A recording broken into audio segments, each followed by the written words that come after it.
Hello, everybody at theonering.net. Welcome to Torn Tuesday, your weekly dose of all things Lord of the Rings and Hobbit, books and movies. My name's Justin. I've been a producer on this show for close to 8 years now. We're coming up on, near 400 episodes. Cliff Broadway, the esteemed writer of several books on The People's Guide to J.R.R. Tolkien, the writer and producer of Ringers, Lord of the Fans, the definitive documentary on Tolkien fandom, and of course he's got a new movie called Going Live that's on Indiegogo right now. He had to jump on a plane this morning, because, he had a family emergency, and he is back home with his parents. We wish him best. I wish him best. I don't know how to do this show, so I'm going to rely on you guys, the fans, to help me through this. So I'm going to open the phone lines. We're going to have a good time on the show. But let me show you what we got going on. This is the GoFundMe for Cliff's dad, who recently had a medical emergency, and that's Tiffany Broadway, who's been in our chat room many times, friend of the show, obviously, because her brother hosts the show. So they put this up this morning, a lot of support, and so we wish Cliff all the best, speedy, not a speedy recovery, the ultimate recovery. Let's say that. So I'm looking at the chat room right now. I see everybody from Arn Niznikov to Nigel Champion, Ellen Moncrusos. Did I say that right? Diane Tao. I've seen you all over the place. I think are you an artist? Sarah Zwai Gulzen, Emmy Kristeva. Who else we got? Rebecca Boyles. So we got a lot of our regulars in the chat room. So lots to talk about. I know you guys appreciate my clickbait headlines to get you to tune in the show, and we are not joking here. I'm going to bring this up right now. Let's fade to the laptop. I believe the laptop's on. Can you verify? This is from Deadline, late yesterday. Season 1 is on hiatus. Lord of the Rings, Season 1 is on hiatus. This is an exclusive to Deadline. You can read all about it at deadline.com. Just search for Lord of the Rings. Deadline. Season 1 is on hiatus. So, let's talk about this. Living in Hollywood, Cliff can speak to this because he's actually produced movies. But this is possibly the best sign that we can get. It means that Amazon is taking its time to get this right. Make sure the casting's right. Make sure the tone is correct. This is a big deal. So let's recap. Amazon is doing a $1 billion Lord of the Rings TV series in the vein of Game of Thrones. Amazon stated they want to be the next Game of Thrones. They hired the third in command of Game of Thrones, Brian Cogman, to board this show. They hired two relatively unknown showrunners, just like Benioff and Weiss. But these guys on Lord of the Rings really have not produced anything, so they're total kind of greenhorns. They're approaching this with a new perspective, possibly. And they've hired J.A. Bayona to direct the pilot, which will be split into 2 episodes. So they're calling it the first 2 episodes. We can just call it's the pilot. He's shooting a 2 to 3 hour pilot of Lord of the Rings.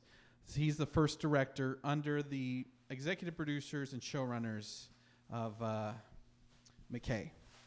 So that's where we're at.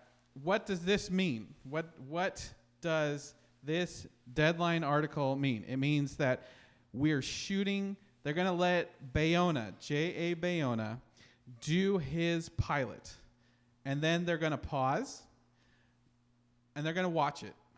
They may even do some test screenings. We don't know, but they're just going to lock this in, make sure it's right, get it back, and make sure everyone's happy with it before they commit to doing a whole season of 10 to 20 episodes. So, this is good news. It means everything's on the line. They're concerned, and this is all good news. Now, the other thing that's in that headline, take a look again. Early Season 2 renewal by Amazon. That is a misnomer. That is a deflection to soften the blow of saying Season 1's in hiatus. Because Jeff Bezos himself said that he is committing to 5 seasons from the get-go, plus potential spin-offs. So we've already known that Lord of the Rings is guaranteed minimum 5 seasons, potential spin-offs or other things related into the Lord of the Rings universe. Think like Star Wars is doing with The Mandalorian. So saying that Season 2 is renewal, no, they're committed. They've committed $1 billion, which already $1 billion is the most expensive television series in history of the world. And that guarantee was given by the richest man in the history of the world, who runs the most richest, valuable company in the history of corporate America. So he's already committed to 5 seasons.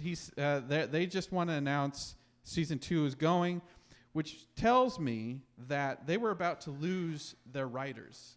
Now, since they haven't filmed any of the episodes, and they're barely doing the pilot now, they must be confident in the scripts that are being written by this team, because it sounds like the writers of Lord of the Rings were getting job offers on other shows. As you know, we're in peak television.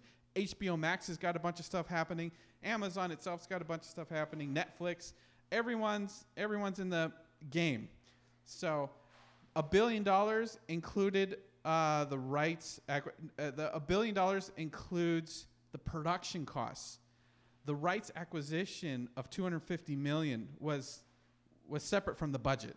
And we've actually heard rumors at various conventions and whatnot, total rumors, grain of salt, that the budget Jeff Bezos has committed to is actually $3 billion. Let me say that again.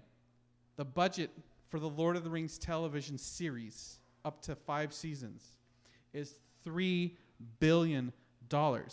This amount of money is the entire financial commitment of Apple to Apple TV. This budget is the entire acquisition budget of Netflix. $3 billion is what companies do to acquire, to make hundreds of movies. And we got a mic right here. JC, the owner of Bar, has a perspective on this. All of Star Wars and Lucasfilm was purchased for $4.3 billion. So the budget of Lord of the Rings is 75% of the acquisition cost of Star Wars, total value. Indiana Jones, all the toys that come with that, Howard the all Duck. of that. Yeah. Willow. So we're talking. This is insane budget numbers. I can't like. It's crazy. It's crazy. Andrew Laubacker in the chat says that budget is just insane. It is insane. So take your time. All we can do is support taking the time. But I have to say, if they are really happy with this writer's room that they've assembled, and they like the scripts that have been coming out, and they were about to lose some of these writers to other gigs because you put a show on hiatus, the writers have to find work. I believe, I wish Cliff was here because he could confirm this, but I believe writers are paid both on a weekly basis or on a script basis. So they may only get paid for the script that they turn in. So this just means that they're going into the writer's room and they're going to start plotting season 2. So let's take a look at this writer's room. And I think we have the laptop back on screen. Is that right, JC? Not yet. Hang on. Right there? All right, let's go back.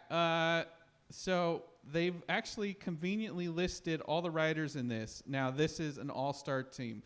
So look at this. The Lord of the Rings series is produced by Amazon Studios, J.D. Payne, and not Adam McKay, but something McKay. Executive producers include Bayona and his partner. They're just doing the pilot, so they're going to set the tone of the whole series. And then in the writer's room is Jennifer Hutchinson, who was on Breaking Bad, and I believe she was on Hannibal. Something I just learned last week, 2 weeks ago, is that the director of a pilot gets paid for every episode that is done in the series. Right. So the guy who directed the pilot of Supernatural gets paid every time they make a new episode of Supernatural, even if he only directs the pilot. He sets the tone for the whole series. Yeah, so it's a big deal. It is a big deal. And you get paid mega money forever. Long-term money. So, you know what? Shout out to Dave Filoni for directing the pilot to The Mandalorian. That man is finally getting paid. Like, really paid. So, yeah, shout out to that. We've got the laptop back on screen, right, JC? Yeah. So in the writer's room is Sharon Iguado, Jennifer Hutchinson, Jason Cahill, Justin Doble. Also in that writer's room, Brian Cogman from Game of Thrones, Stephanie Folsom, our consulting producers. But they are in the writer's room. We've confirmed it.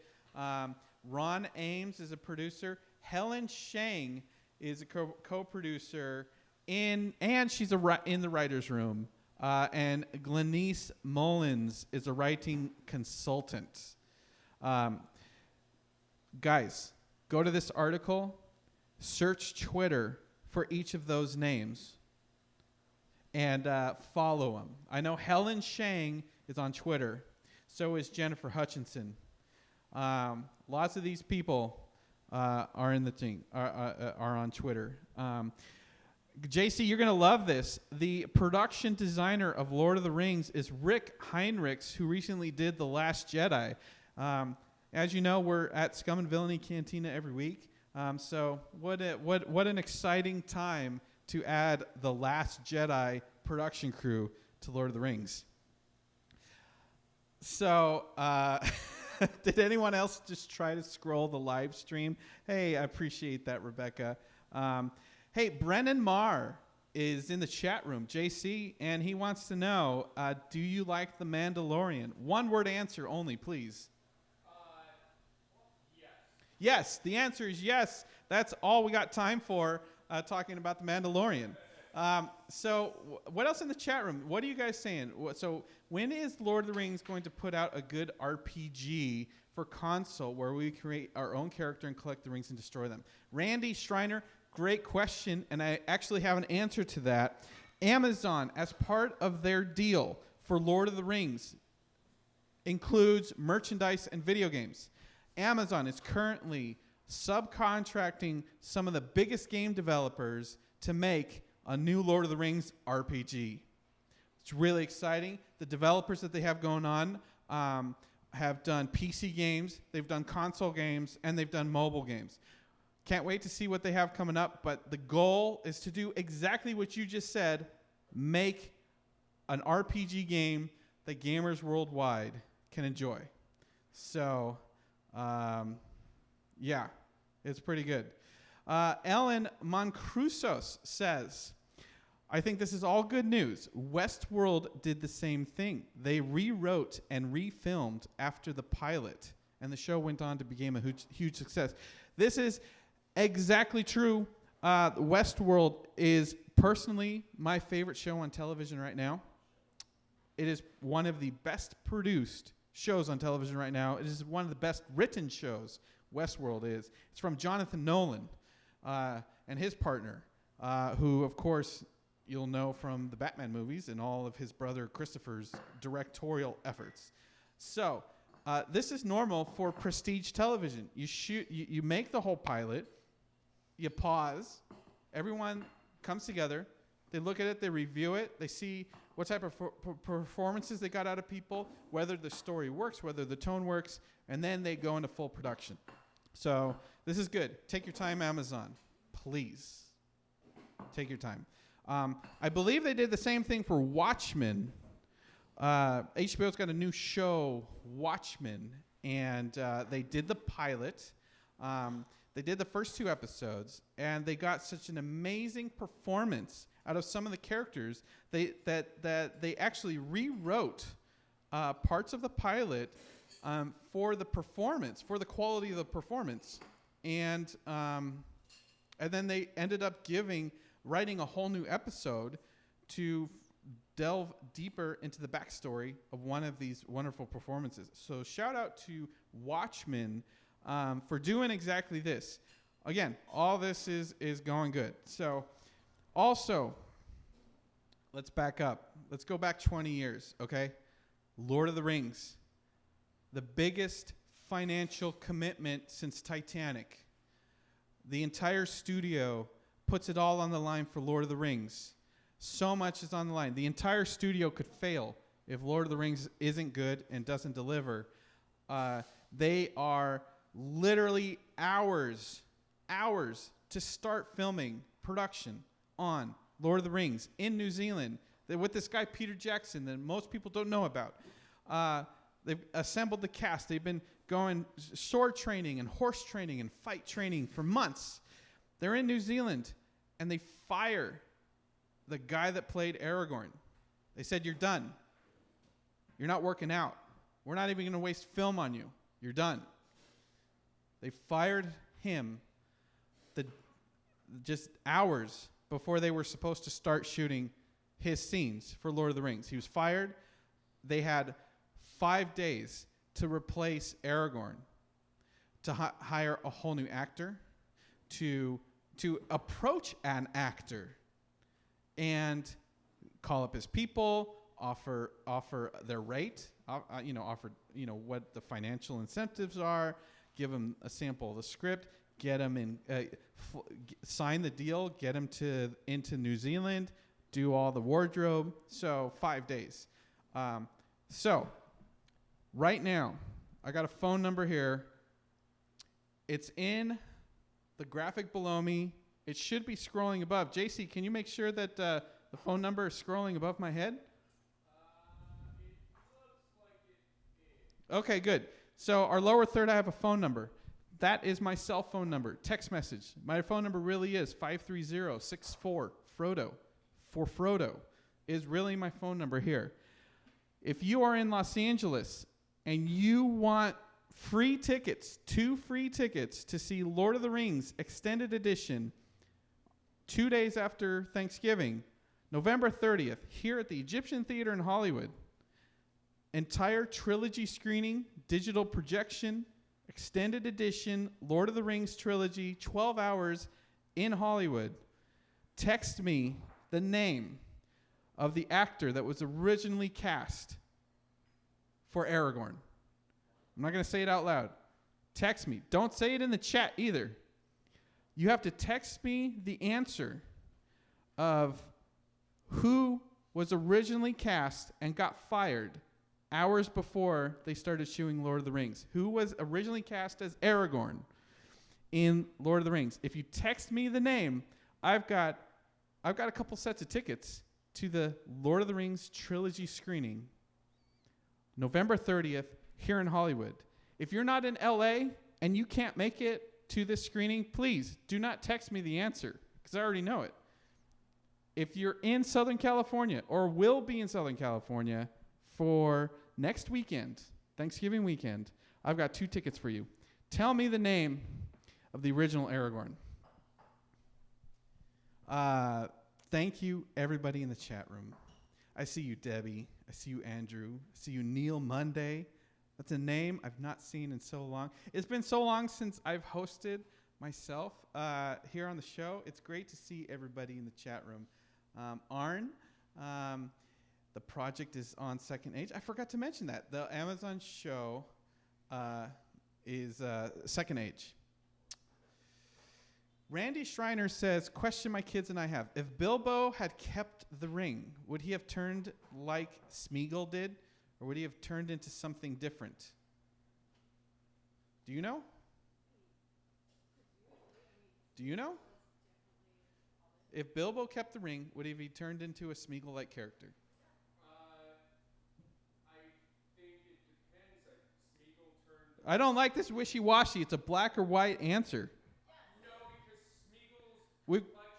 We've got no and we've got yes. I'll tell you the answer is, according to Peter Jackson's film, the answer is yes. And in fact, there is a unicorn edition we keep talking about where Peter Jackson actually filmed Frodo turning into Gollum. They did Elijah Wood's full makeup. He looks like Gollum. They did a Frodo version of Gollum as part of an entire sequence that was ultimately cut, but they did the effects, they did the makeup, they did the whole scene. There is a scene that you have never seen before that is allegedly going to be part of the Lord of the Rings 25th anniversary 4K Unicorn Edition. So the answer to that question is yes, Bilbo would have turned into a Gollum-like creature, and Peter Jackson actually filmed that on behalf of Frodo. There you go. Neil Monday says, I'm impressed you still have that hat. It's an iconic Justin hat. You know what? I'm surprised I have it too, but I never throw anything away because I truly am a hobbit. No, actually, the elves don't throw anything away. Hobbits are limited on space. This hat was sent to us by a fan, and I appreciate all the love and gifts that people send us. And if you enjoy watching the show, we're at Scum and Villainy Cantina. We've received gifts here already, so look up Scum and Villainy Cantina in Hollywood, California, and surprise Cliff. We will open any gift on the air, so you could prank Cliff. I don't suggest it, but... we've got an answer from someone in the text. You know what? That is the correct answer. I'm going to follow up with you to get you a pair of tickets, get you on the list for a pair of tickets to watch Lord of the Rings Extended Edition full trilogy screening. We've got people here that already bought their tickets. She'll be there. I may not be there because it's my bottom needs care, and I don't know, sitting in a theater. Anyway, this is spoils of living in Hollywood. Guess what? I have extra tickets. Keep texting me. Keep texting me the answer. Who played the original Aragorn and was eventually fired hours before production started? If you can text me the answer, I've got more pairs of tickets. If you're in Southern California and you want to see Lord of the Rings: The Egyptian, text me the answer. Who played Aragorn and then was fired and replaced by Viggo Mortensen? Randy Schreiner says, can we send a glitter package? No. We might actually lose privileges to this establishment if there is an exploding glitter package that arrives on this door. It's not worth it. And I don't think the fans want it. Ellen says, we want the unicorn edition. Hey, Aravandi says, whatever happened to the red dragon crochet scarf I sent you that you all opened? I have it somewhere. The reason I found this hat is I just recently moved my storage facility to a new shop. And I found a couple boxes full of amazing things. So, Nicolas Cage does not count. He was never actually hired. This actor was hired. He was paid for 2 months' worth of work. He was flown to New Zealand. He was given an apartment. He was given a regimen, a diet regimen. He was on a training regimen. This guy really was full on board as Aragorn. So, thank you, Jill. Thank you, Jill. Look, Jill, if you have friends or family in Los Angeles that want these tickets to Lord of the Rings Extended Edition Trilogy on the big screen, please find someone local, and I'll put them on the list. I appreciate that. The dragon still lives. Yes, it does. So I thought we're gonna give away tickets. We talked about the show going on hiatus, the Lord of the Rings show going on hiatus. So I thought we'd take a little look back at where this all started. And I'm not talking about the books. I'm talking about 20 years ago, October 11th, 1999, was the start of principal photography on Lord of the Rings. And as the OneRing.net, we received articles. Fans sent in scans and photos and everything they could about Lord of the Rings. And we are starting to go through those archives. It used to be called the One Ring Scrapbook. And I've pulled out some amazing things. So we're gonna jump on the old laptop here. And so I hope you all have seen the extended editions on the big screen. I hope you all get a chance to. The Egyptian Theater is making it possible. I've got free tickets. Again, keep texting me the name of the actor that originally played Aragorn. But we still want a full release. You know what? Do the fandom right. And I hope Warner Brothers re-releases in theaters, full run, not just like a one-night only Fathom event, but put it in the books as like opening on a Friday night, midnight screenings on Thursday. Let it give it 2 weeks in theaters. I want Fellowship of the Ring to have a dedicated weekend. I want the Two Towers the following weekend, not just one night only, a whole weekend. And I want to see these movies, the extended editions in theaters around the world, around this country, and I want to see it hit number 1 at the box office, because you and I both know we will. So, see The Lord of the Rings on the big screen.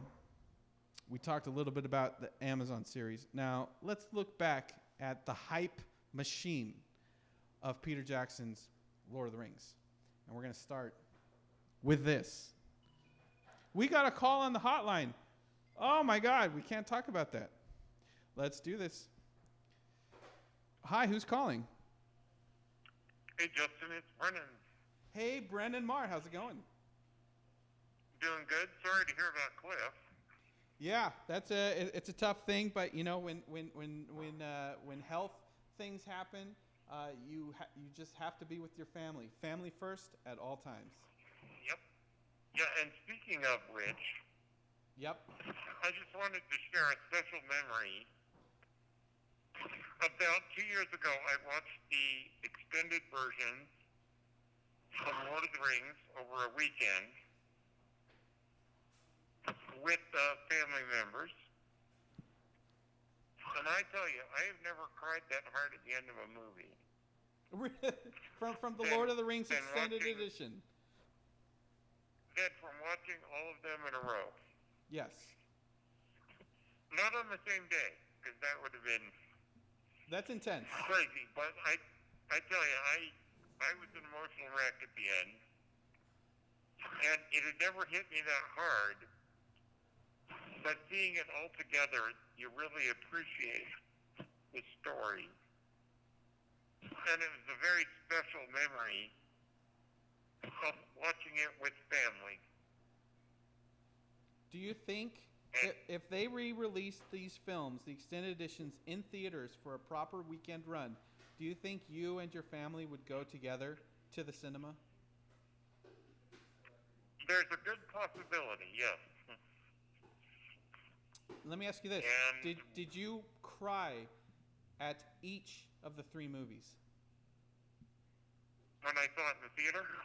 No, like on this recent screening. On this yeah. Yes, I did. There are parts of each movie that does it to me. All right, tell me one scene from each movie that made you cry. Well, let's see. From Fellowship, it's the when Frodo pulls Sam out of the water into the boat, and Sam's like, I made Gandalf a promise. That gets me. Yep. I think Two Towers. Oh boy. Well, it's more of an excited, emotional. It's when the Ents charge on Isengard, and that's more of you just get so into it. Like, it's such a great scene. So the trees of Isengard are the thing that really trigger. Oh, when they all start marching toward Isengard. Yep. And then, of course, Return of the King, it's the I can't carry it for you, but I can carry you, that scene. Oh, my God. Yeah, absolutely. Yes. Amazing. I Special memories. Those are special memories. I appreciate that. I appreciate you calling. I love hearing your voice. I appreciate you sharing that memory. Oh, thank you. And yeah, just stay in the chat. I love hearing these stories. I appreciate you calling. All right. Thank you. It's always good. Again, we got the hotline 530-64-FRODO. That really does go to my phone. You can call me, share a special memory, and text me the answer. Who was the original guy that played Aragorn? Let's go back to what I was gonna do. This was a shadow. This is a shadow on the ground, concrete. It is a selfie. It's a shadow selfie taken by a certain Ian McKellen. This was the very first time we had seen Gandalf fully robed. And we got in so much trouble for this. We got threatened with takedown notices. Ian McKellen was threatened with liability issues. The studio was not happy. So this was the first hint of what Gandalf was going to look like. Can you imagine if we're going to, if Amazon's show is about Sauron and the forging of the rings and the friendships he makes along the way, if this is about young, hot, sexy Sauron, imagine this is the first image of young Sauron that we see. Maybe he's called Anatar. Maybe he's called Little Annie. Imagine if this is the first thing that we see out of it. The hype is so big. This would be amazing. But let's back up a bit. So this is the very first publicity photo released. I believe it was for Empire Magazine. This is the very first photo of the 4 hobbits. And I tell you what, this calmed everybody down. There was a lot. If Twitter was alive in 1999, if Twitter existed in 1999, man, Lord of the Rings would be a full-on hate fest on Twitter. It would probably be kind of like Star Wars is right now. Every move justified. So the big concern was that there was a hobbit from Manchester, there was a hobbit from Scotland, and 2 hobbits from L.A. So you're going to take the most British of stories and cast a couple Hollywood actors, Elijah Wood, Sean Astin, as definitive agrarian English countryside characters. But this calmed everybody down. So the point is that the marketing of Lord of the Rings was just as important. The marketing of Lord of the Rings was just as important as the production of it. And we talked about that on this on the roundtable that we had, the all-star roundtable that we had just a couple weeks ago. You can go back to our YouTube and Facebook channel to see that all-star panel. But Sean Astin was here via Skype, and he explained that the actors were getting to see some of the marketing materials, and they caused a revolt. They said the marketing department does not know what this movie is. The actors knew the importance of marketing. So I hope Amazon's listening, Engage the fans. Listen to your actors. Listen to everybody that's involved. Have a dialogue, because this isn't an us versus them. This isn't like the mighty empire of Lucasfilm and then there's all you Star Wars fans. Tolkien fandom, it's a dialogue. It's always been a dialogue between the fans and the estate, the fans and Christopher Tolkien, and who kept publishing books, the fans in the studio, the fans and the actors. And as you can see from our all-star panel, we still have that relationship. And and actors show up at all these conventions to talk with the fans. That's what this is about. So this is what the fans wanted to see, and the studio knew it. But they also purposely put articles in every major fashion magazine of every actor that was cast in Lord of the Rings. And here we go. This was an article in a major newspaper that says Kate Blanchett has been cast in Lord of the Rings, and Martin Sokas will be her wedded husband in the elven lands of Lord of the Rings. So these are two small characters. Now, if you think about the entire trilogy of Lord of the Rings, Martin Sokas and Galadriel don't really have that big of a part, just screen time.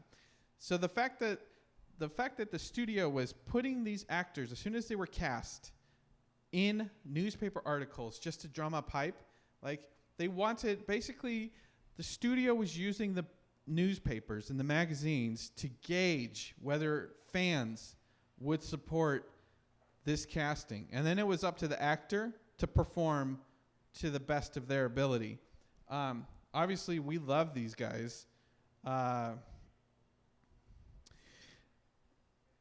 Look at this. Bernard Hill.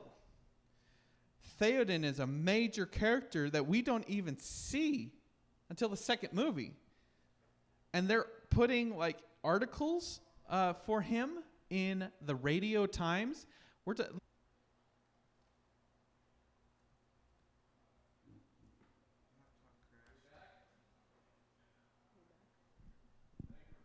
Are we back? OBS is back. You hit stream now. Okay, good. I think we're back. You guys, can you see me? Back now. Aravandi, John D. Appreciate that. Hey, our laptop crashed. OBS just crashed, but we're back now because I want to show you some more cool stuff. So it wasn't just... So we're talking about Lord of the Rings and marketing. Hello, Brennan. And we're talking about the PR effort. It's like as soon as they cast people, they put articles. They got articles written about them in any magazine and newspaper that they could. Hello, Caitlin. Andrew says, we good. But it wasn't just the actors, right? Tolkien was front and center. And again, let's show you. The studio and the estate, I believe, were both working in tandem to make sure that we never lost sight that Tolkien, the movie. Now, this isn't the recent Tolkien movie that just came out, which you should see. This is from 2000, the year 2000. And they're starting to talk about the movie that had just gone into production. And so, look, all of these articles, what I'm saying is that everywhere you looked for 2 years, because the Fellowship came out Christmas time 2001. So between October 1999 and Christmas 2001, Lord of the Rings was in your face on the web, on newspapers, magazines, and not just promoting the movie. It was strategically placed interviews and excerpts with about the people making the film, about the author himself, everything like that. Hey, before we go any further, appreciate you guys coming back. If you missed the part of the show, I'm sure the stream We'll start again, but I'm giving away tickets to see Lord of the Rings extended editions on the big screen here in Hollywood, Egyptian Theater, November 30th. That's next Saturday after Thanksgiving. Eat a belly full of turkey, and then come and watch Lord of the Rings and cry with other fans in the theater. It's a full trilogy screening. It's a 12-hour day. It's at the world-famous Egyptian Theater on Hollywood Boulevard. I got tickets for you. All you have to do is text me the name of the original actor that played Aragorn that was fired days before shooting, hours before shooting. Neil Monday in the chat room says, do you think we will get the same level of exposure with Lord of the Rings TV series? Here's the thing. Amazon's in full control. This is Amazon's world now. And from what I've seen from Amazon promoting their current shows, it hasn't clicked yet. They have a show called Carnival Row with Orlando Bloom. Have you seen it? Have you seen about it? No. They've got a show, Man in the High Castle, which is ending its 5-season run. Where is it? Is it in my face? Are there any articles? I don't even know who's starring in Man in the High Castle, and it's supposedly their biggest show. Fleabag I liked. I like Fleabag, okay? That was a good show. But that succeeded in spite of itself. Did you know Fleabag started as a Kickstarter? Phoebe Waller-Bridges did a Kickstarter to put on a one-woman show called Fleabag, and it raised £10,000. It really started as a Kickstarter, and now it won all the Emmys. So I'd love her. So PR is a big thing. Now, you guys, you won't believe this, but in the year 2000, no one had heard of New Zealand. It's actually a country that's not on a lot of maps. If you ever see a printed map in any public space, go find New Zealand. It probably won't be there. It's weird. It's weird, especially here in America. We keep New Zealand off the map. New Zealand's literally off the map, so they're shooting Lord of the Rings. Look at this, guys. Weta Digital is now recruiting for Lord of the Rings. They were literally giving out flyers. They were taking out ads in magazines, begging people to move to New Zealand to work on Lord of the Rings. Look at this. Even senior level. Look, they are hiring senior level texture painters, shaders, matte painters, compositors, production technical directors. Look at that. They're telling you fill out our online questionnaire at wetafx.co.nz. There's their address. Contact Kim or Lisa. This is crazy. Weta was publicly begging for anybody that would move to New Zealand to work for them. Can you imagine Amazon doing that right now? Begging people to come work on Lord of the Rings? I can't. In fact, they're so secretive that only this weekend we just heard that casting companies in Auckland and all over New Zealand have run out of actors. They're begging for any actor that can work in New Zealand legally, because they won't sponsor visas just yet. They're begging for anyone that is part of the Commonwealth that can work in New Zealand. Please send them their info. They're begging. Casting companies right now in 2019 are begging for more people to be more actors, more stunt performers, more horse riders, more archers to be in Lord of the Rings because they don't have enough people yet for this show that they're shooting a 2-episode pilot for. Arn Niznikov says, how do I reach them to tell them I'm willing to be involved in the Amazon show? Look at our Twitter feed. I'll retweet some stuff tomorrow about casting companies. We've posted about casting companies. We've tweeted about it. we'll bring that back up tomorrow. So basically, if you look at this, Amazon is begging people, casting companies are begging people to send in their info for the new Amazon show, and Weta was doing the same thing in 1999 and 2000. So we're right back to where we were. This is fun, okay? This is the first swag the OneRing.net ever made. And if you see, that's the OneRing.net. Our tagline is by and for the fans of J.R.R. Tolkien. We put J.R.R. Tolkien's name really big. Do you guys know what that is? In the chat room? What do you think those are? This is the very first swag that our little fan site made. I think we went to Dragon Con that year, or Comic-Con. I think we went to Dragon Con that year. It was the first time we'd ever gone to a convention. We were just a small group of fans with a good message board. Grave Mistake on Twitch says, that's an antenna ball. You are incorrect. It is not an antenna ball. Stress ball? It is a stress ball. These are stress balls. Thank you, JC. Our first swag at a fan site were stress balls that said J.R.R. Tolkien. Look, if you think any fandom is toxic right now, can you imagine what we were feeling like that we made stress balls? And we couldn't keep them in stock fast enough? I mean, we were just giving them away. And fans were just like every day, they're like refreshing the website on the message boards, like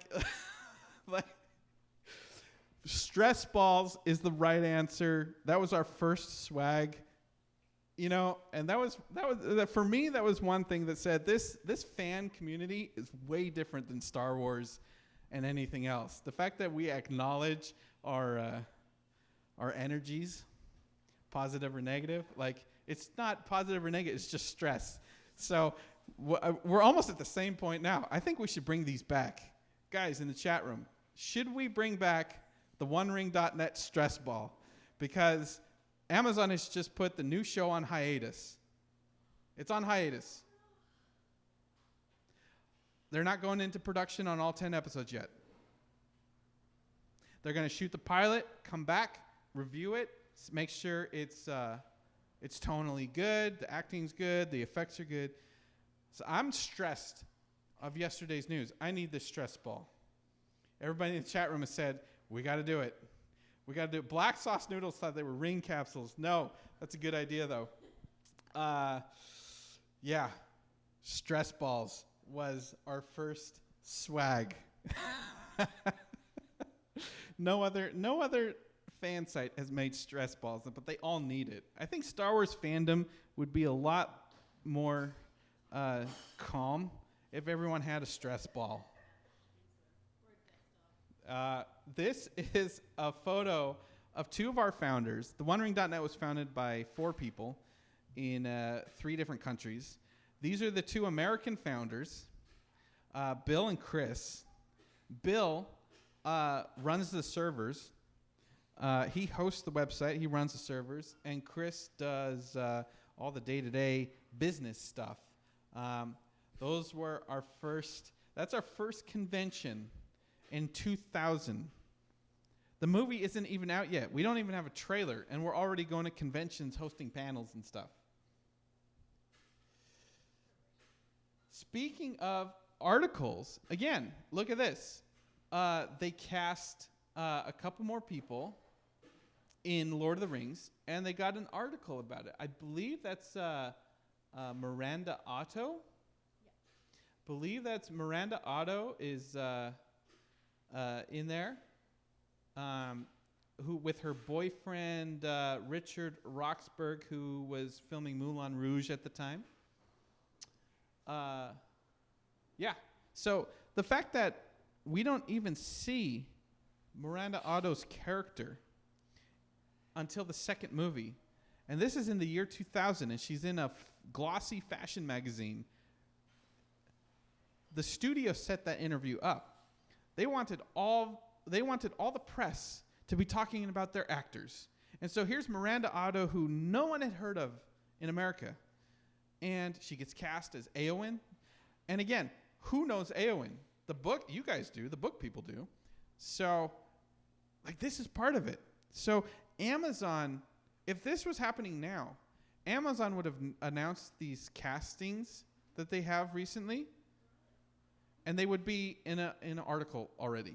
We would have an interview on Entertainment Weekly. Empire Online would already have an article, with some of these actors, but no, not yet. What's going on?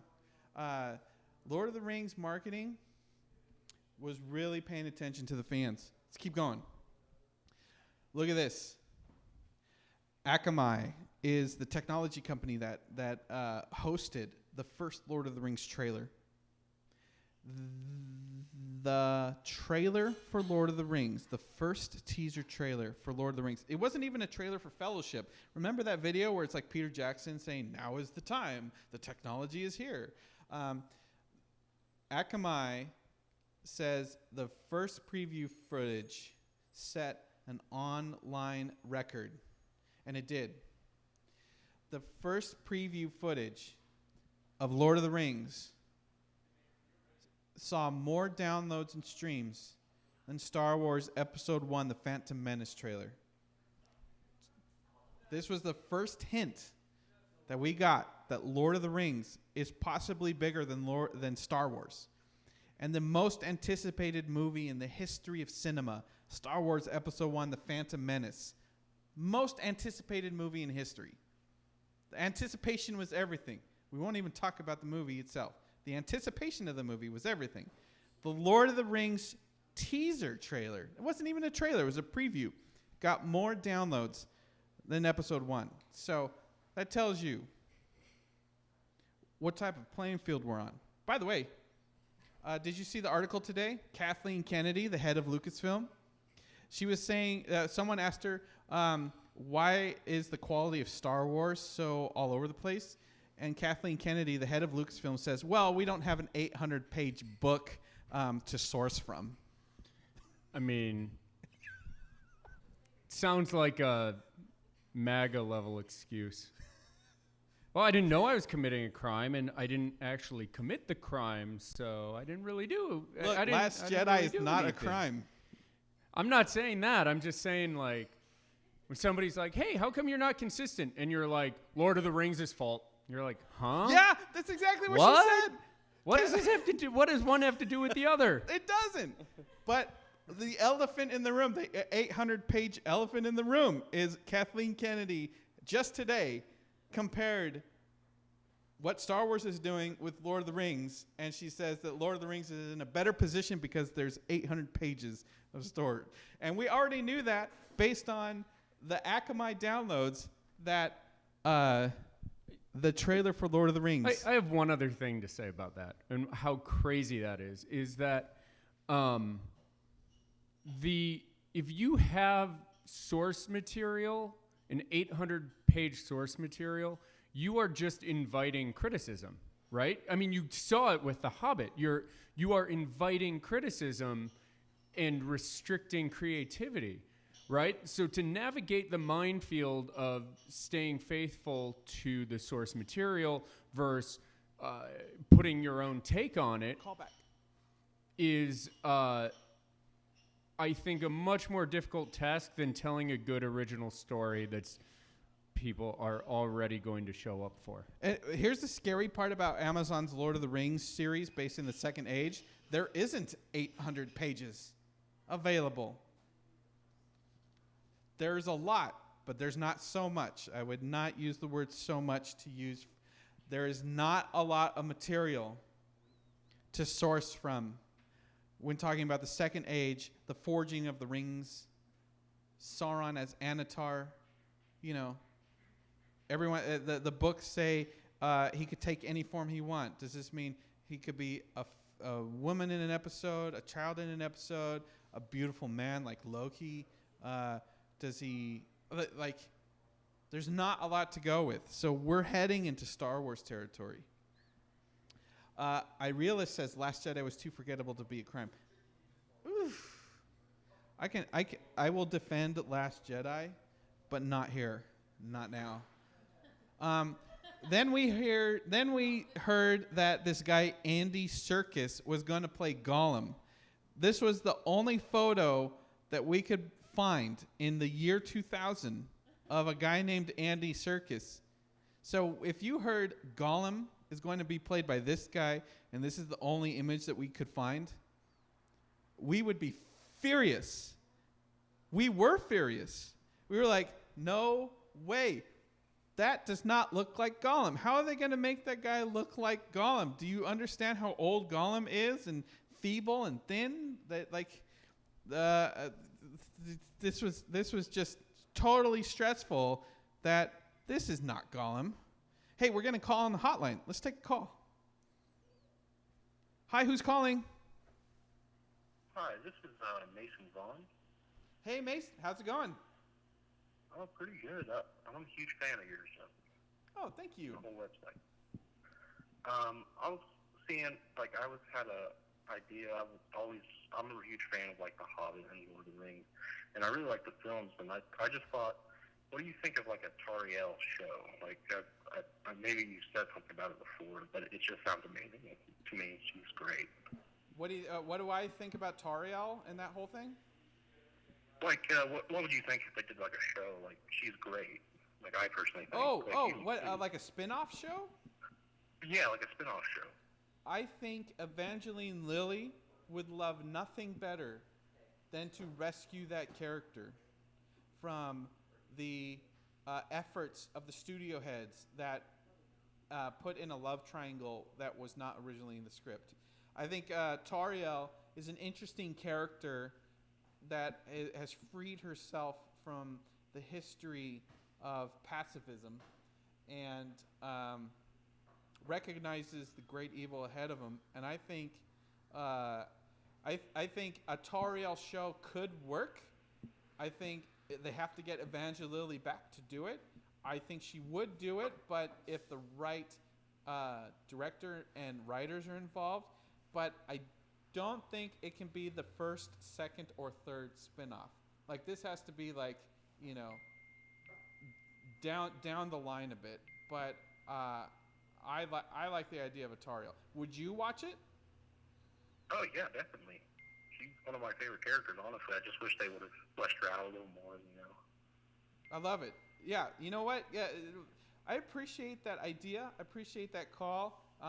And I appreciate that people are sticking up for the Hobbit movies and for Tariel because I'm a huge fan as well. Thanks for calling, and that was a great question. Thank you, Jeff. Thank you. All right.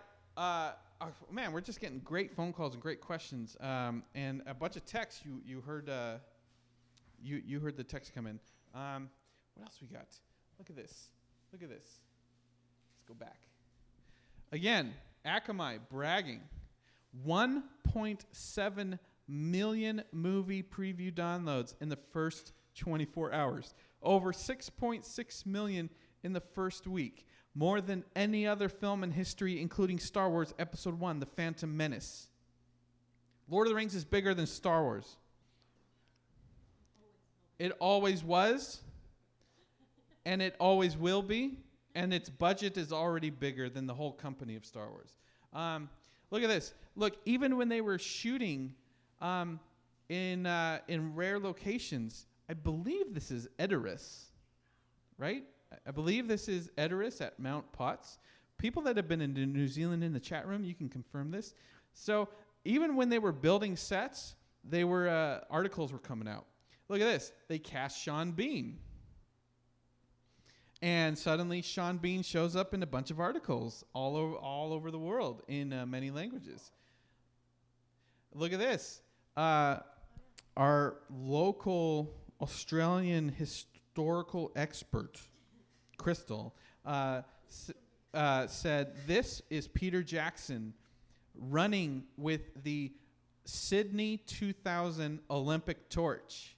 If you remember, the Olympics were hosted in Sydney in the year 2000, and there is Kiwi filmmaker Peter Jackson running like a dwarf over short distances with the Olympic torch.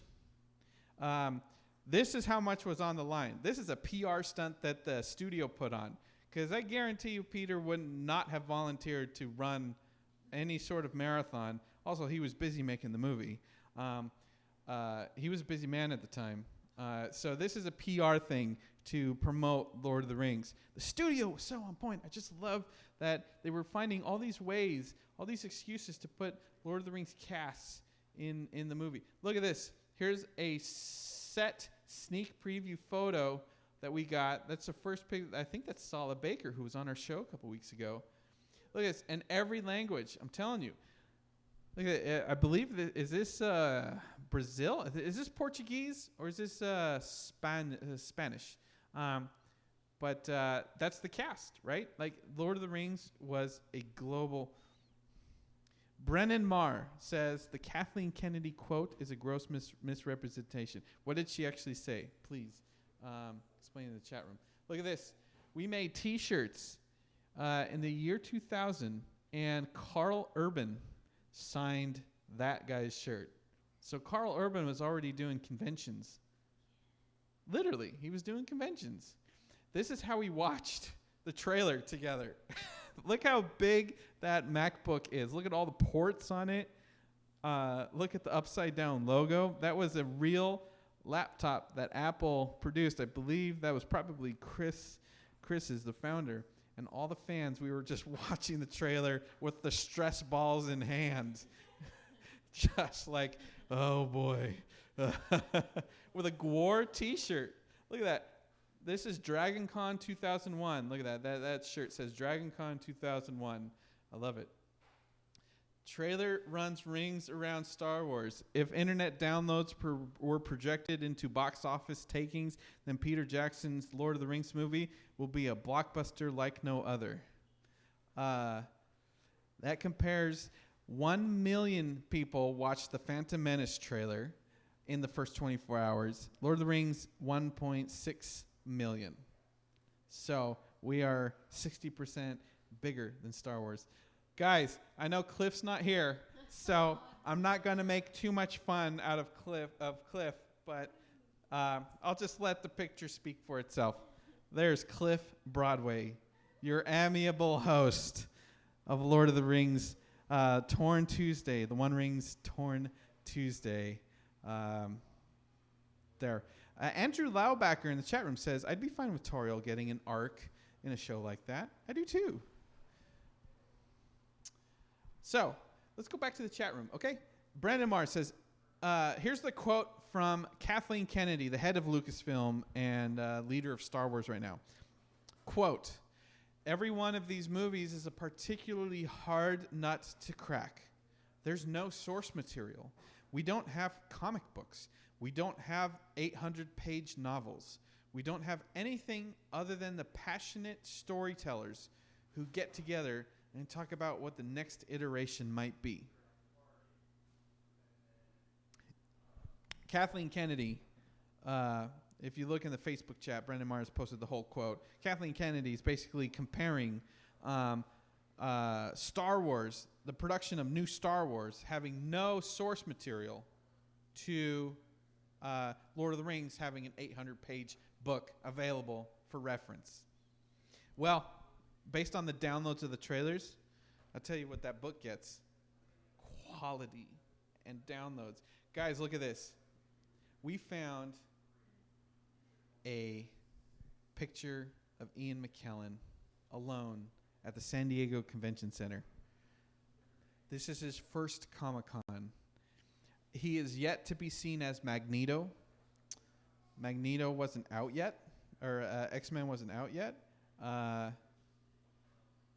And there, that was his first convention, and he was in the middle of filming Lord of the Rings, and he flew all the way. He got a break, and he flew to San Diego, and that was the first time. Isn't that fun? Let's keep going. So this is the photo that put the One Ring on the map. There's a wizard on a spike. I can tell you this. That's not in the book. That has nothing to do with Tolkien's writings or prose or storyline. That's a Kathleen Kennedy move if I've ever seen one. There's nothing Tolkien about this photo. What is this wizard? Why is he white? Why is he on a spike? The only white wizard that we know of is Saruman and Gandalf the White. And many debates were made of, that does not look like Christopher Lee. That must be Gandalf. Yeah, you can have a seat there. And is that Gandalf? We broke the internet with this spy photo. Broke the internet. Hey, we got another call on the hotline. Let's take it. Hi, who's calling? Hi, my name is John. Hey, John, how's it going? Yeah, I was just calling about the Kathleen Kennedy comparisons and kind of giving my thoughts. Yes, please do. Yeah, so I feel like with the new Star Wars, it is they did have in the old, Legends canon, countless hundreds of books and comics that they could have pulled more from.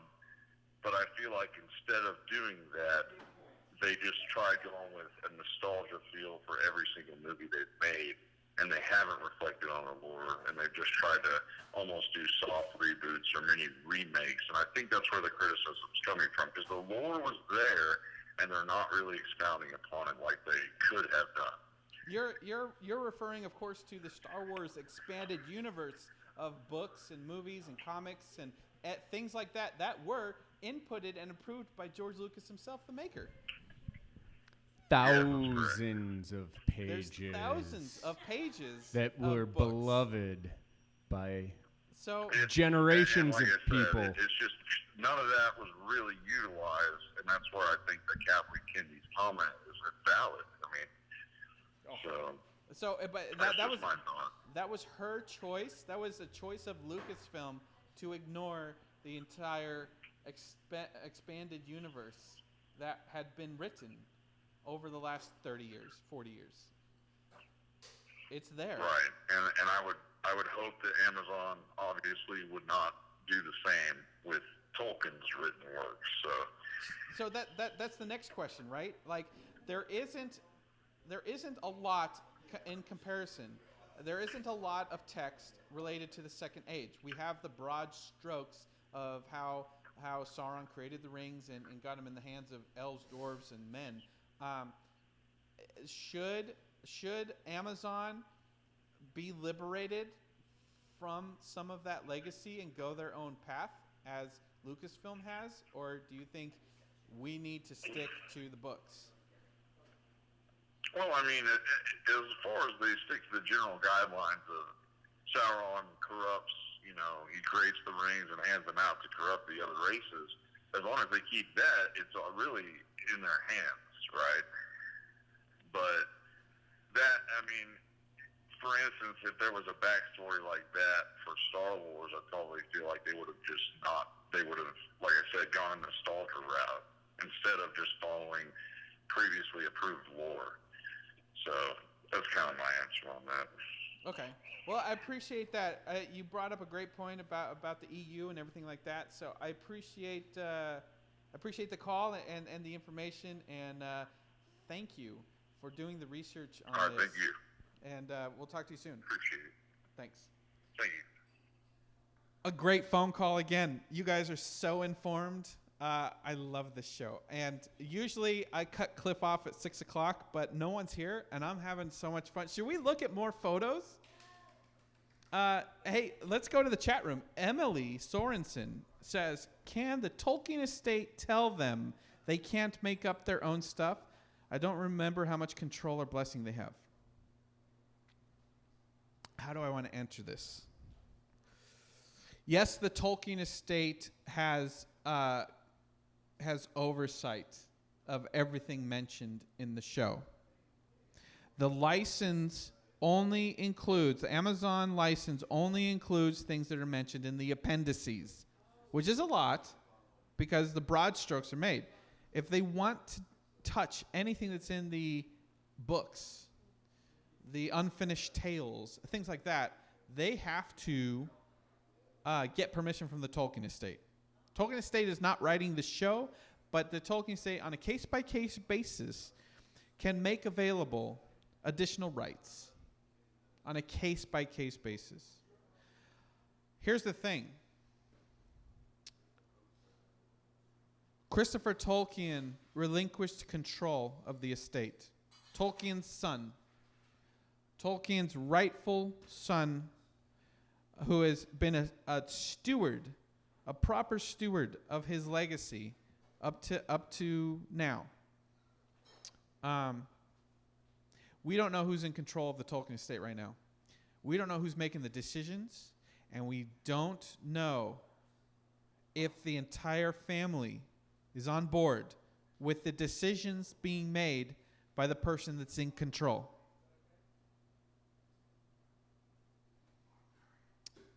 And I'll just leave that at that.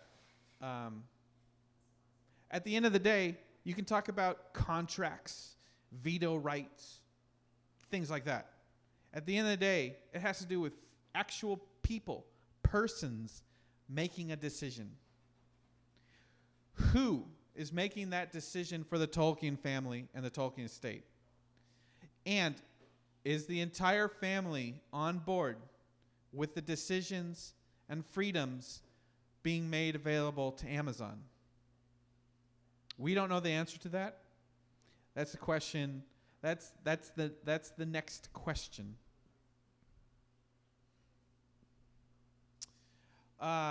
Anyone else in the chat room? What else we got?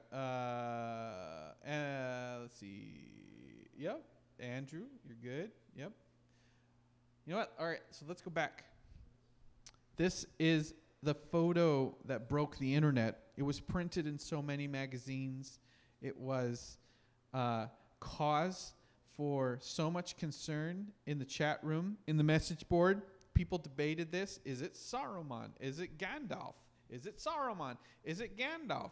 That doesn't look like Saruman. It has to be Gandalf. Is this how Gandalf dies? At the bottom of the Balrog pit, he falls and battles the Balrog of Morgoth, and then lands on a spike. And this is how Gandalf the Grey becomes Gandalf the White. God, there were so many questions. The point is, Tolkien never wrote this. So, are we happy with the final result in the extended editions? Only the chat room can answer that. Look at this, guys.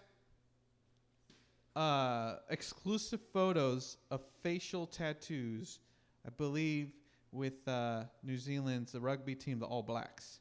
Of course, that's Sean. Look at that. Ian, Sean, Dom. Dominic Monaghan wants to be a superstar. Look at that. He is just ready. Dominic Monaghan from day one was like, I'm ready to be a rock star.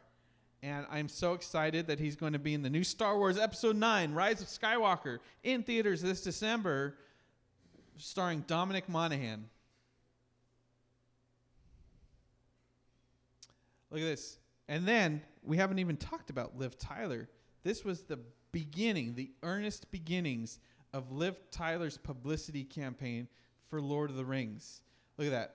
On or about December 14th, 2001, 16 months from now, the world will experience what may be the most anticipated motion picture in opening history. That is true, even more than Star Wars. I bet my hat that the Lord of the Rings franchise will outperform anything George Lucas could ever dream of. Guys, look at the quote. By the way, look who said that quote. Cliff Broadway. Again, he's not here to defend himself. Cliff Broadway is in print saying, I will bet my hat that the Lord of the Rings franchise will outperform anything George Lucas could ever dream of. Guys,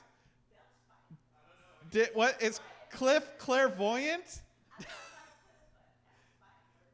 It was fighting words then. It's still fighting words now. Will the Lord of the Rings series be as good as The Mandalorian? Only time can tell. But Cliff, laying it down early and laying it down bigly. I tell you what, though, 2002 was a magic year because we got Matrix sequels, we got Star Wars Episode 2, and we got The Two Towers. And guess which film was the best out of all of those? The Two Towers was better than Two Towers. And by the way, the studio was terrified of the name because this is a year after 9/11. They almost changed the name. You remember that? Yeah. Huge hubbub. And we did everything that we could as a fan site to communicate in public often and on the message boards and anywhere that we could. The fans are okay with it. Don't touch Tolkien. You don't rewrite Tolkien. If his book is called The Two Towers and it was published in 1947, the movie's called Two Towers. Do not mess with Tolkien. And that's what we have to say to Amazon right now. Don't rewrite Tolkien.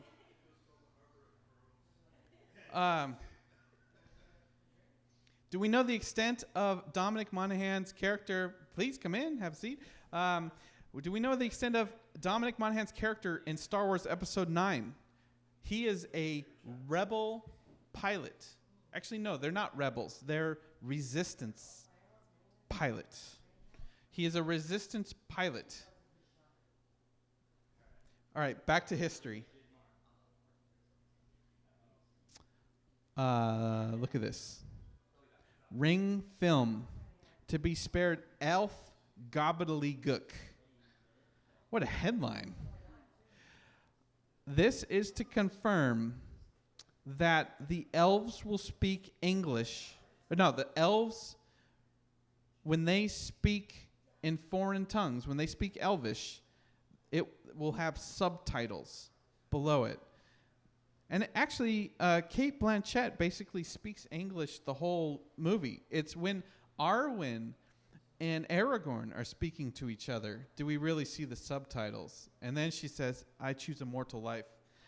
So look, this is all debates that would happen on Twitter now. Like, oh my God, they're gonna rewrite Tolkien. They're taking out all the elf languages. You know, they have to make this palatable to a mass audience. There's no way they're gonna speak Quenya in the movies.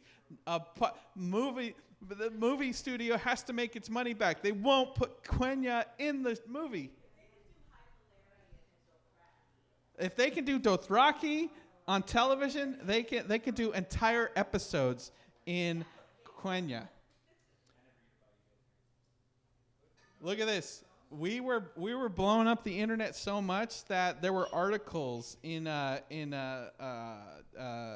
major magazines on leaks and how Peter Jackson is paying extra to hire $80,000 to pay for extra security around his around the movies. Yeah, we were we were spoiling everything that we could.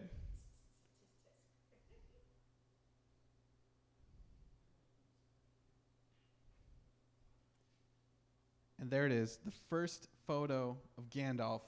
I believe that was from Empire magazine. The first full and with the hat. The hat sold it. We'd never seen the hat. Everyone was scared of the hat. Will they make it a hat? Will they make a pointy hat? It's too cartoony. The studio would never allow a pointy hat to be a hero. Like, these were all the debates happening on the chat room.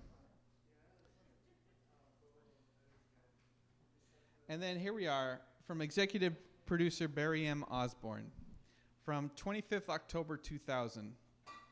So 19 years ago.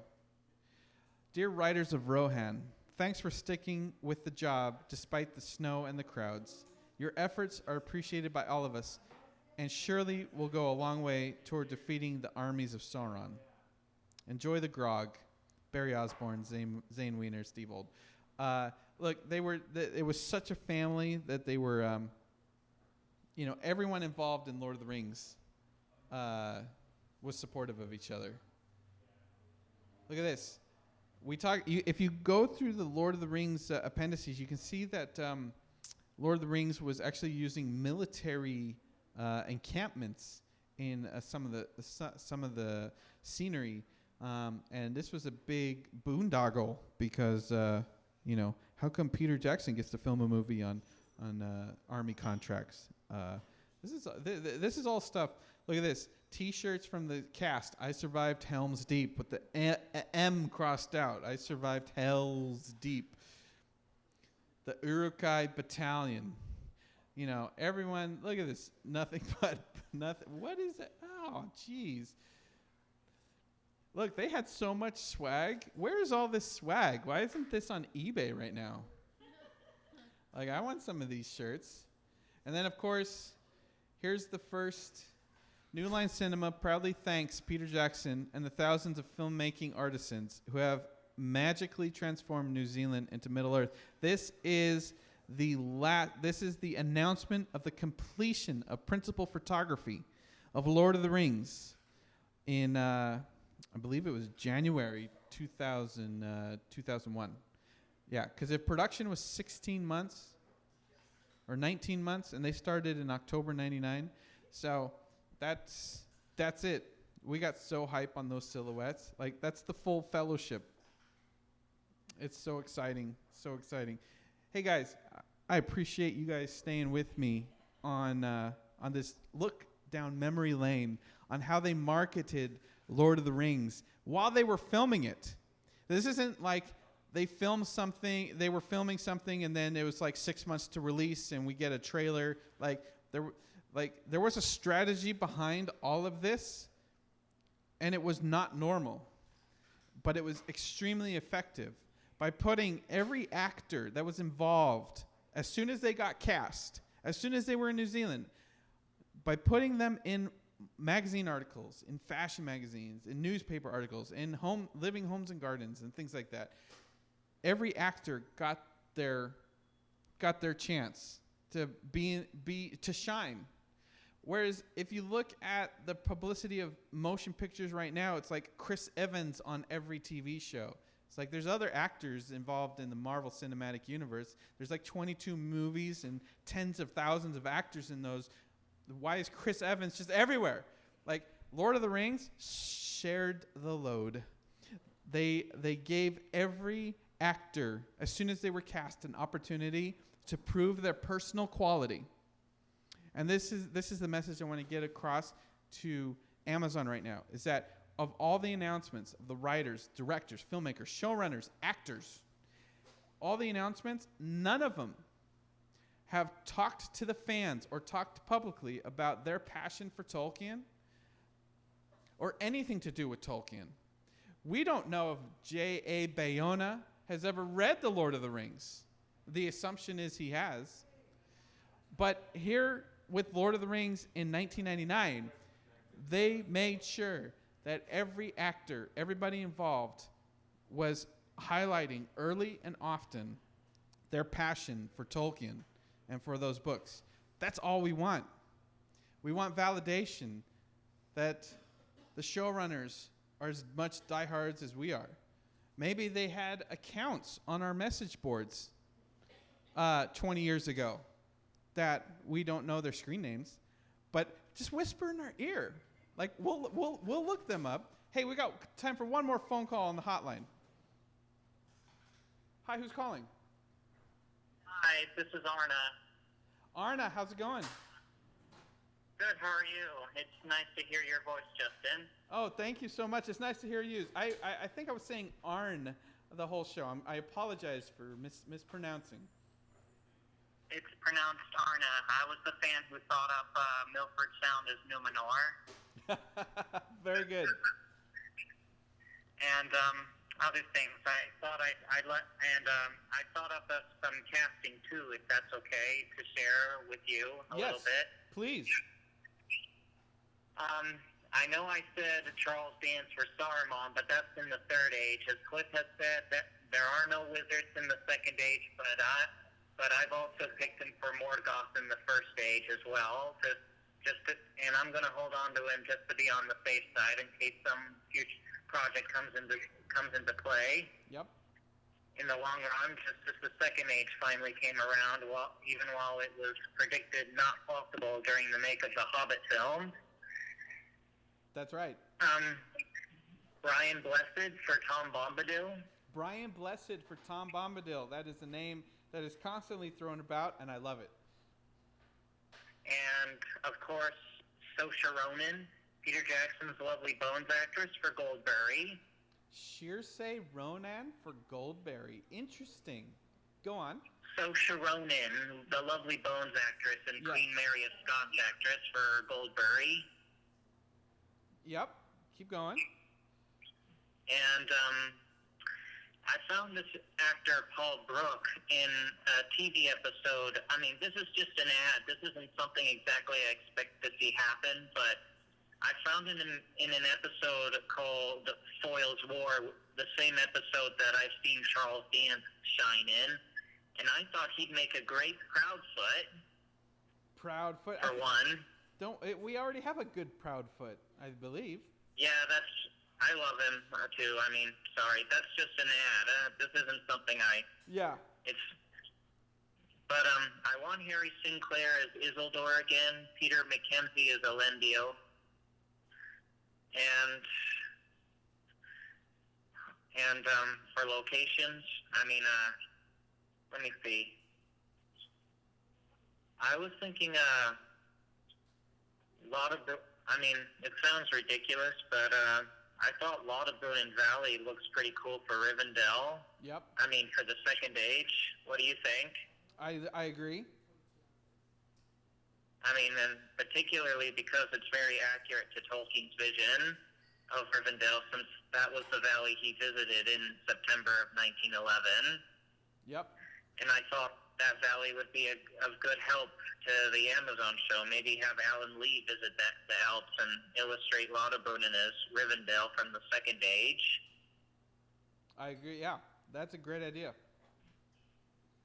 Or just use the handmade model of the House of Elrond model miniature that they used on Lord of the Rings and the CGI model on the Hobbit trilogy, and do a green screen backdrop of Lauterbrunnen in the background. So. Yeah, totally. And you can tell the difference too between the CGI model and the physical one. And I also for Ulmo, the Lord of Waters, in the first or the start of the second age, I found Black Sand Beach. Yep. In Iceland, or that'd be good. Wariki. What? Yeah, that'd be good. Iceland. Or Wariki, Warariki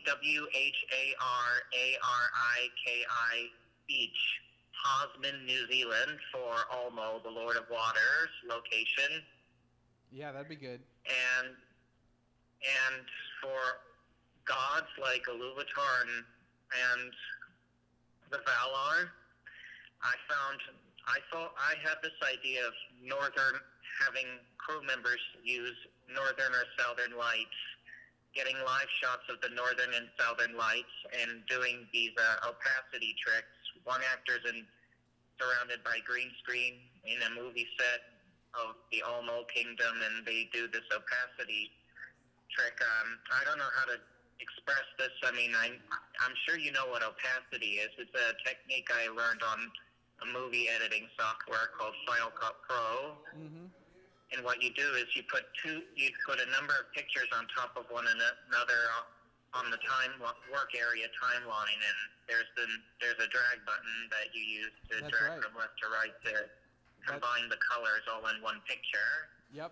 Hey, did you know that Saoirse Ronan was originally rumored for Tauriel? No, I did not know that, but I thought they did a good job choosing Evangeline Lilly. I agree. Hey, we got to wrap up the show now, but I appreciate you calling, and I love the fan casting. That's a great list. Thank you. All right, talk to you soon. I love talking to people. Look, the phone calls have been good. Again, if you want to win tickets to Lord of the Rings Extended Edition theatrical screening at the Egyptian Theater in Hollywood next Saturday, all day, 12 hours, text me the name of the actor that was originally cast for Aragorn before he was replaced by Viggo Mortensen. He was fired hours before the start of principal photography. What a brutal, brutal loss as an actor to work on stunts and training with swords for 2 months and then get fired the day before you're supposed to shoot your first scene. This actor, text me his name. I'll give you tickets to see the Lord of the Rings Extended Edition on the big screen here in Hollywood next Saturday, the 30th.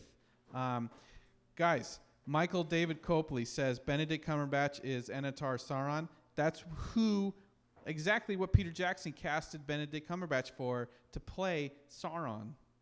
So I would be okay with J.A. Bayona and Amazon bringing back Benedict Cumberbatch to play Little Annie, Anatar, a.k.a. Sauron. And, yeah, that'd be fun. Hey, guys, before we go, I just want to say that we were talking about locations to shoot Lord of the Rings. Obviously, they're shooting on sound stages in Auckland. No less an authority than Alan Lee, the artist responsible for some of the most iconic Lord of the Rings imagery. John Howe and Alan Lee have both said that the one place in the world that best represents the visual aesthetic of the second age of Middle Earth is Patagonia. The shores of Patagonia in South America, the cliffs that go into the sea. And it's encouraging that they hired a Spanish director named J.A. Bayona to start telling these stories. Also, fantastic sponsorship opportunity to shoot in Patagonia. Right. Chili? What are you going to wear if it's chilly? Patagonia jacket? Right. Look, there's so many opportunities. Think about Patagonia could do like Lord of the Rings bound line of clothing based on the costumes that the characters wear in the show. I you know. can have that for free, Internet. You can have Amazon's that for free. got all the merchandising rights. You know what? Amazon owns Whole Foods. They could put Shire potatoes in Whole Foods, and we would buy them all. We just would. So, look, one of the things that made Lord of the Rings so special to a worldwide audience is that we had never really seen New Zealand. Like, not many films filmed there, except Xena Warrior Princess and Hercules. But no one had seen New Zealand on the big screen like that. If you want to recapture that magic on Amazon's TV series, you got to go to a similar place that very few people have seen on the big screen, and that is the Chilean Andes. It's Patagonia. It is a beautiful place. And we Mount Kosciuszko. Mount Kosciuszko. What is that near? Like, where is that? Like, Queensland, New South Wales. Australia's burning. There's nothing left to film there. Thank you guys for sticking with me for an extra long show. Again, Cliff is gone this week and possibly next week. If you go to GoFundMe, GoFundMe. Cliff's got a health crisis with his father, and he had to jump on a plane this morning. He might not be back next week either. But you know how these health things go. So go to GoFundMe, search for this from Tiffany Broadway, Cliff Broadway's sister. Tiffany Broadway, Cliff Broadway on GoFundMe, and maybe give Cliff some love on social. He is at QuickBeam2000 on Twitter and Instagram, and just give him some love. He could really use a pick-me-up. You can tell him I did a terrible job hosting in his stead. He would really appreciate that. Don't tell him that we showed old pictures of his blue hair. But it was fun. Of course, the person with blue hair loved the photos of Cliff with blue hair. We're live every Tuesday, 5 p.m. Pacific, from Scum and Villainy in Hollywood. If you're ever in Los Angeles, make an effort to come to Scum and Villainy because it is a cool place with cool people always. It's open every day. It's just a cool place to hang out. Coming up next, I believe, is Fat Man Beyond with Mark Bernardin. Black Man Beyond. And Katie Sackhoff is the special guest. Is she co-hosting? Oh, wow. They've got an all-star cast. Man, I'm just a guy.